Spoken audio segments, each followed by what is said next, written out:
Hey, welcome back to the Inspire Hope podcast, where we are planting hope for kingdom growth. There is nothing more inspiring than God being at work in people's lives through their stories. We are Samuel and Rachel, and we are the host of this podcast. All right, on this week's episode, we are going to be talking about marriage. February is a time of Valentine's Day and advertising of love. But let's be real, sometimes marriage isn't exactly all butterflies and rainbows. So we want to get into that today and just talk about how to have a strong marriage, how to be an example of Christ to the church and church to Christ to the world around us. And Rachel, this is a great episode, and we're going to be transparent and honest in this episode. Okay, it's gonna be awesome. So I have a lot to say. My wife is an ex-Hatterite. Okay, I believe if anybody who's listening who might know, please comment and let me know, because I believe I might be the only black guy who married a Hatterite. Okay, so we were talking about that the other day. That my kids, they are Haitian Canadian Hatterite, which means like German, and yeah, it's a whole mix, right? So they are learning almost four languages Wow. because we want them to be able to talk to their relatives. But with that background, Rachel, when it comes to marriage, there is the tension. For instance, starting with me, English is not my first language.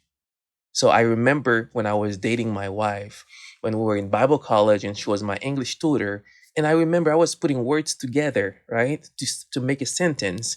And I would say something and she would look at me. She said, "Do you mean this or you mean that?" So she gave me an opportunity to express myself, to tell her what I meant. So I was like, this girl is a keeper. So that's how I'm kind of like, I want to keep that one. So in our marriage today, even still, like, my English is getting better and better, but even still, there will be a moment I would say something and she would just pause and say, "Okay, wait a minute, Sammy, do you mean this? Or you mean that?" Because they do not mean the same thing at all. Yeah. So the first thing I'm gonna talk about, Rachel, is being patient. Because even though like you and your partner speak English, grew up in Canada or knows English, but let me tell you something you might know already or you may not know. Women and men don't speak the same language all the time. Yeah. The same English word might be coming out, but you are not speaking the same word. You're not like there is something that's going on in our mind as men, and there's something that as women it's completely different. Okay, I would say this, and you heard that, or you said this, I heard that. It's completely different. So the first thing for me about my wife, about our marriage that keep us going is being patient with one another and knowing that there will be stuff I say. She just need to slow down and say, "Hey, do you mean this or you mean that?" before she get mad. It's a great opportunity that you guys had from the start to develop that, because really marriage is its own language, right? That as you're learning the different languages between English and Haitian, you're learning a whole other, they call it love languages, or love and respect, and those balances between communication that can make or break a lot of times. Yeah. It makes me think of, I was thinking about Ephesians 5, verses 22 on. It says, "Wives, submit to your own husbands as to the Lord. For the husband is the head of the wife, as Christ is the head of the church. He is the savior of the body. Now, as the church submits to Christ, so wives are to submit to their husbands in everything." And thinking about the different languages in that, I was thinking earlier today how, yes, men are supposed to be Christ to the church. That is a sacrificial, gracious, patient, enduring love. Yeah. But how often do we look at the wife being the example of the church to Christ? Mhm. And what do we look like, the world looking in, if you are even a Christian looking in at times? What do we get identified as? Sometimes hypocrites or finicky, or we're too firm on one thing, not firm enough on another. All these waves of imbalance. A woman is emotional. We are invested in relationships of all different kinds, so we get pulled in different directions. between our husband and our kids and our neighbors and all these different things. Mm-hmm. So we get affected by those things more frequently. So as we are an example of the church looking to Christ who can go wayward, it makes me think of Hosea and Gomer's story, how quickly we can sway. We need that balance. And so that's where the beauty of the relationship between husband and wife come in. Mm-hmm. We just don't Mm-hmm. often see it that way. But if we could have that eyes to say, you know, we are the example of Christ to the church and church to Christ, how much would that change that communication so that, yes, we have those differences, but they actually work for us in blending that together? Mm-hmm. You know, in that verse that you mentioned in Ephesians chapter 5, what I like in that verse as well is that it doesn't say, wives, love your husband. Okay. He says, husband loves your wives. Wives, submit to your husband. Because a husband who loves and cares for his wife, it would come, I don't want to use the word easily, but it would come, well, yeah, I will use it. It would come easily for the wife to submit. It won't be a fight when it comes to submission because my husband loves me and cares about me and protects me. So for me, my job now is to submit. So submission is not like, I said, that's what I said, that's what goes. It's not that. You know what I mean? Submission is that, okay, I know you are the head. Okay, like for me and Leah, when we need to make a decision, we talk about it, we pray about it. As we're talking about, she will give me her inputs, and I will give her my input. In the end, she's expecting me to make the final decision of what we just talked about together. It's not like I made the decision and she goes along. No, she's expecting me to say, okay, I put the stamp on it. That's what we are going to do. Yeah. So she submit because she feels that I love her and I care about her and I love our kids I cherish our kids. And when a wife sees that, for submission, I will use the word again, easy. It's easy to submit to a husband who loves and cares and wants to protect you. The other thing that scares me even before I got married in this passage is when it says that the husband ought to love the wife like Christ loved the church. And how Christ loved the church is that he gave his life, he died. I'm just like, I don't know if I'm ready to die. It's hard. But if you want your wife to submit, you need to be willing basically to die for her. You need to love her so much that it's like your own body you love and caring and cherish. So wife will submit if the husband loves and cares. Michael and I have done the Love and Respect series twice because we find it so valuable in learning communication. Emerson Eggerichs says that for women, love is easy. Love is a natural instinct that God gives us. For men, it's respect. You earn that respect and you fight for one another.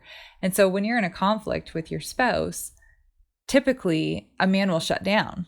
And he says that's actually out of love and protection for the woman, because a man's instinct would be to fight back. And instead he's choosing to shut down and to hold back from what he wants to do and what he wants to say out of respect and goodness for her. Mm-hmm. And a woman is looking for security and pushing at it because she wants him to reaffirm her. I mean, the husband is under amazing responsibility to lead that family. And Michael and I run the same way, that we pray about it. We talk about it together. I share my opinions, and then it's up to him to make that final decision. I honor him in that because that's a huge responsibility to carry while you're trying to provide for the family and protect the family and do all these things that in love and respect, you're also called to lead. So I find that a beautiful thing in a way, and it takes a pressure off of me that we're journeying together and we're a team together, and I am helping him in that decision. But ultimately, it's a blessing to hand that over and then a burden for him to carry, kind of. Yeah. Actually, Leah and I were talking about that the end of last week because we were listening to a book. I just finished the book and I referred her to the book. It's called Verbal Judo. It's basically the art of how to talk to people. And if you're listening, you want to check it out. It's not a promotion. It's a good book. The author was talking about how to talk to people, how to de escalate a situation. And the way you answer can escalate or de escalate. So Leah would tell me, sometimes when we disagree and she's talking, and I just shut down, and I'm literally chewing on my tongue not to say something, and she's looking at me and she knows I'm thinking about saying something, but I'm not saying it. So the other day she said to me, when that happens, Sammy, I'm saying in myself, Sammy, engage. Sammy, engage. Sammy, say something. Like, she wants me to say something so that the conversation can keep going. And in my head, I'm saying, I refuse to say something that I might regret later. That's a perfect example. Yeah, I prefer to stay quiet and then think about what I'm going to say before I say it. For her, she kind of like, why are you not responding? Why are you not talking back to me? Why are you not, Mm. I said this. Why are you not saying this? And I'm just like, I don't know. I'm just thinking, and I try to brush it away. It's not because I'm ignoring her, because when there are disagreements, you can't say something that will hurt somebody else. And that word you say, that person can hold it, even though they say they forgive you, but they will remember it. Yes, I forgive you, but I don't want to put myself in the same situation for you to say that word again, right? I don't want to be that guy who say that husband who says something to my wife, and even though she forgives me, she still, 20 years later, still, it's just like in the back of her head. It just, why did you say that? So for me, when something is happening, I slow down, I chew my tongue, and think about, okay, Sammy. Oh, no, no, no, no, don't say that. Because if you say that, she might say this. Don't. And Leah would tell you, I have scenarios going in my head over and over. It doesn't matter if I'm talking to her or if I just see the kids doing something. I have scenarios going on in my head. If I say this, she will say that. So, and that's what's helping our marriage, is that I'm the guy who will slow down and think about what I'm gonna say. She does the same thing too. But for me, I'm just more like, okay, just stay quiet. Okay. Just make eye contact. She knows that you're listening, you're still paying attention to what she's saying, but don't just act. Think about it before you say something. And that has been really helpful in our marriage. Yeah, for sure. I think for me, usually if I can sometimes be quick to say something and then I immediately regret it. Mm, And I see Michael shut down and then it's sitting back and I instantly want to apologize. I instantly want to make it right, but he needs time to process that, to deal with it, to come back, like you're saying, in a better state of mind to address it. yeah. My thing is always like, God, I'm so sorry. I want to fix it right now. Like, can we just talk about it? He's like, no, like, I hear you and that hurts and I need time to process that. Yeah. And so learning to step back, and we had a situation years ago where this kind of thing happened and I had love and respect in my mind. And Emerson says, oh, picture Jesus, like you'd be referring to or talking to Jesus as your spouse. Yeah. So I stood back, and somebody else that recently I've read said, stand there with your arms down and your chin up a bit and take a breath and then look at your perspective around you. Mhm. Kind of get control. And standing there with your arms down is a vulnerable state. You're not in a fighting state where you're defending yourself. And so being able to step back and say, okay, what is really happening here and how can I change this, freed me to go, okay, it's not an attack. It's not like, how do I get myself down to a place that I'm not going to say something that I regret and be able to serve in love versus attack mode. Yeah, yeah. Here's another thing that we are learning together reading this book is, when something is happening, and I do it. You can, like, I do it with my kids, and I do it even with my wife as well. You can do it with your friends, your kids, or whoever. Something is happening. Instead of saying, "What's your problem?" Because nobody wants to be the problem. People wants to be part of the solution or the solution. So as soon as you say, "What's the problem?" you escalate the situation. Instead, saying, "What's going on?" And at the end, say, "I got you." Okay, whatever it is, I got you. So one of our little girls, I would take her like 10 or 10:30 at nighttime. She's 3, so we were potty training her. Now, not pee the bed, and I would take her. As soon as I wake her up, she start crying because she, basically disoriented. She doesn't know what's happening. She start crying, and I will hug her, and I would say, "I know, I don't know anything. I don't know what's going on in her mind, right?" But I would say, "I know, honey, I know, but I got you. I got you. I know." And I'm hugging her, and and she just calmed down because she feels like daddy got me. That's daddy's voice. He got me. Instead of saying, "You wake up, come on, wake up, let's go to the washroom." You de-escalate the situation by saying, "I know, I got you." For instance, with Leah, we have 2 girls. We love them, man, but they can be trouble. They are trouble. Like Sylvie is our three-year-old. Ava is 6, and Sylvie, she's a troublemaker. She has a way to tease Ava, and Ava will cry. And Leah, when I'm at work, Leah would just like, "I don't know what to do, Sammy. They are driving me crazy." I work from home, so from time to time I will walk in. And I will just look at Leah, and I have a sign, like I have a 3 finger I raise up that tells her, "I got it." Okay, you just take a 5 minutes break. I got that. So, and for me, when I, which she says it's not fair because as soon as I walk in, the kids want to wrestle. The kid, they want to play with Papa, while they were driving her crazy. But it's because when I walk in with a mood of like, "Hey, what's going on, guys? Daddy's here. He's like, just slow down the whole situation." And that's something you can even do in your marriage, right? So the wife or the husband just, man, just explode. Something happened, you explode. Don't explode. It's hard. It's not easy. It's hard. Just stay calm. Let one party can explode. Okay, let her explode or let him explode. Just stay calm and think about what word can I say to de-escalate this situation. The word you need to keep going in your mind is how to de-escalate that situation. How to de-escalate it instead of just give a harsher answer. Say, okay, how can I de-escalate? Because the person I'm talking to is my wife. You know, that's my husband I'm talking to. How can I respect her by what I say? And one thing, Leah and I, we've been married for 8 years. Um, I can't remember a night that we'll go to bed. It doesn't matter if we were explode.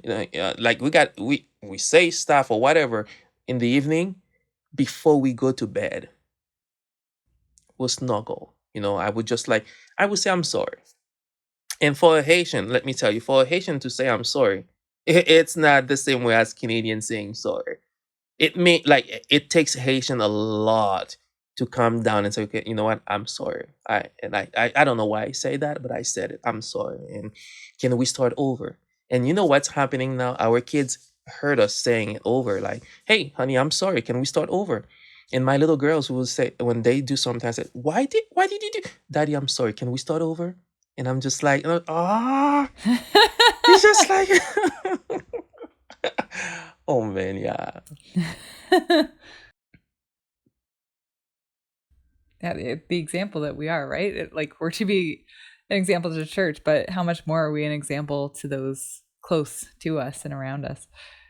That makes me think of, I was just writing one of the posts for Hope Through Hard Times, and I was talking about John 6, about Jesus being the bread of life, but so Jesus feeds the 5,000, and then his disciples go off in a boat, and then he meets everyone again. Or the crowd meets him again on the other side. But the time in the boat with the disciples, Jesus isn't with them. He stays back on the shore, and the storm comes, and the disciples are terrified because the storm is brutal, but then they look out and they see something on the water and they think it's a ghost. And Jesus comes up to them and says, "It is I," which means I am.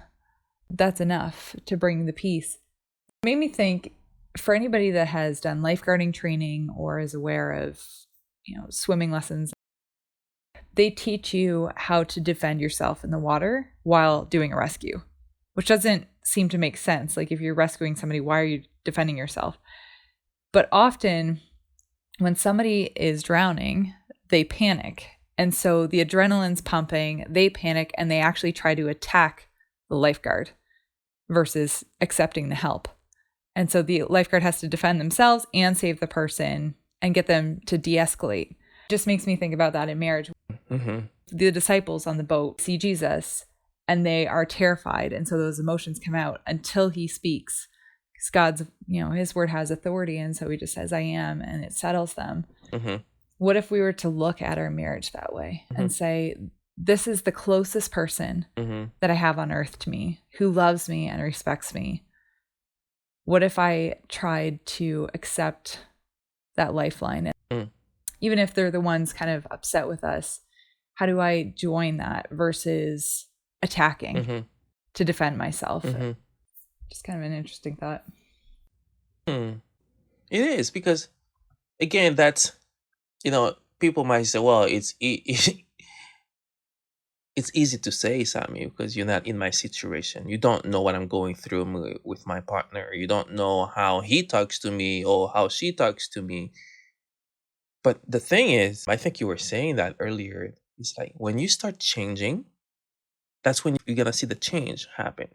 Because it's easy to point fingers to say you, and that's another thing that's destroyed marriages, Rachel, is the you sentence. That, like, there is the you sentence. You never say you love me. You never clean the dishes after supper. You never mop the floor. You pointing fingers.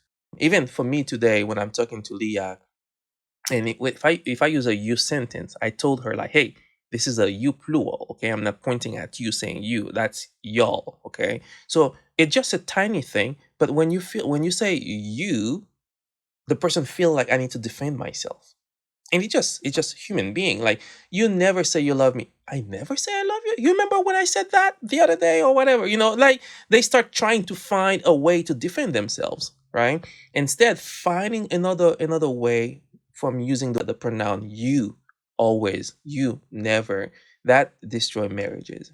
So you're saying, well, Sammy, you don't know how he talks to me. You don't know how she talks to me. Yeah, but if when you point one finger at somebody, you're pointing four finger at yourself, right? So think about, okay, if I want change to happen, it has to start with me.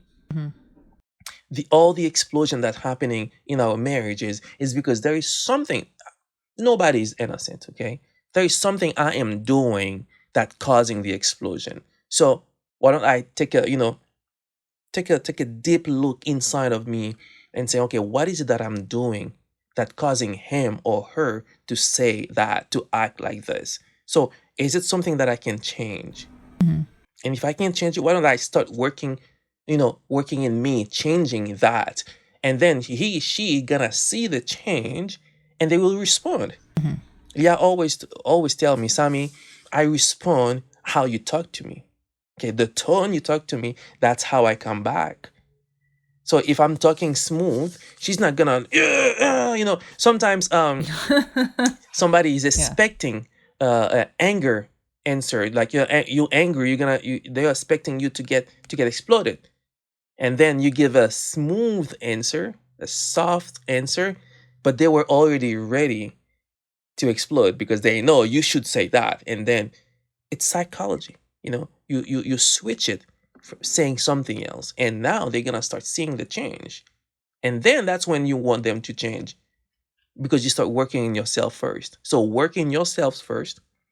Think of what you are doing that caused the explosion, because don't say you are innocent. Nobody. It's two. Okay, there is somebody in there that causing either the start of the explosion or the end of it. So think about it. What is it that I'm doing? What is it that I'm saying that caused him or her to act the way they do? I was telling Sammy before we started the session that I was talking about ownership. I've been following this man, Jocko Willink, and he talks about leadership in many different areas. But he said, if we own the situation, then we can change the situation. Mm-hmm. But if we are casting blame on people, then we're waiting for others to do something about it, and we become the victim. Mm-hmm. And so by owning a situation, then I can say, okay, so in marriage, for example, if I'm going to own my situation and I'm not happy with some of the things in my marriage, then that gives me the place to change those things. So what am I going to do? Am I going to show more affection to my husband? Am I going to plan dates for each other? Are we going to, write a letter to him and share the things I love about him? Those different aspects. What am I going to do? What am I going to own? How am I going to pray for my husband effectively in those areas and give that to the Lord? And then be able to make the change. And then I'll see the results from that, because what you reap, you sow. And so if you're reaping great things in your marriage, then you should be sowing great things eventually as well, if you remain humble and patient in that process. Yeah. One thing, it drives Leah crazy, but I do it on purpose, right? I tease her to a point she will get mad. Oh, sounds like Sylvie, your younger daughter. I wonder where that comes from. I think that's where she got it from. And Leah, she doesn't like when I scare her, right? Because she gets scared easily. And I remember I went to the gym, the kids weren't here. So went to the gym, and she knows I went to the gym, right? And she was taking a shower, and then the gym was closed. So I come back, she didn't hear the door open, and I was like, "Oh, prime time to scare her." And she is in the shower. Okay, she knows she's in the house by herself. Nobody's in the house. Uh-oh. So I opened the door slowly, and then I walked to the washroom, opened the door, and then I opened the washroom door and I yelled. She still remembers it today, and it drives her crazy. But afterward, I just give her a big hug and I said, "Honey, I love you. That just That's do amazing. something that might, if it not to a point to make her angry, but Yeah. tease your partner. I like teasing Leah because you see another side of her. Because when I tease her, she talk German to me. I have no clue what she's saying, and I'm telling her like, "Are you swearing?" She said, "No, no, I'm not swearing." I said, "Well, it sounds like you're swearing to me," but I liked hearing her like, because when you when you get teased too much, the language that will come out is your first language, basically. Like German is her first language. And when I tease her so much, that's what she will do. The second thing I do as well is, if I work late and I come home and she was waiting for me, to just go to bed, and she laid in bed already with her blanket on, she's cold and just waiting for me. The first thing I would do, I would say, "Hi, hon," and I will flip the blanket, pull the blanket off of her. It just drive her crazy, and I just and I like it because I don't know, it draw me closer to her. Okay. Yeah. That's just tiny little thing I do, but I don't push it to a point like she get mad. You know what I mean? Yeah. But I tease her, like, because when we were dating, we tease each other. Hmm. One thing I keep telling my friends who got married is that, remember when you were dating, what you were doing, what you were saying to your spouse. Hmm. Not because you put the ring on her now or on him now, that means you don't need to do it anymore. I used to tease her when we were dating. We used to play games when we were dating. I used to say these words to her when we were dating. And now we're married. I need to keep saying it. People, a husband might say, "I'm going to cross the ocean. I'm going to swim over, kill many sharks to get to you." And now we are married. She's mine. I don't care anymore. I can do whatever No, Yeah. no, because the truth is, if you're not careful, somebody else might want to say these words to your spouse. Your spouse need to be able to say, "Hey, my husband says these words to me. I don't need to hear them," right? She doesn't need to entertain those words you're gonna say, because my husband, he says these words to me. My wife's, oh, she says these words to me. So I tease her, but I also remember the words I used to say when we were dating. So I make sure that it's like we're still dating, right? That will encourage your spouse as well in their journey. Words are powerful, even though we like to pretend that they're not. Mhm. Hey, thank you for joining us at Inspire Hope. If this podcast has inspired and added value to you, would you mind leaving a review and recommending the podcast to your friends and family? It would mean a lot to us. Hey, would you like to share your story with us? Email us at inspirehopepodcast@gmail.com. And have a great day, everyone. And remember, your story can inspire someone today. Until next time.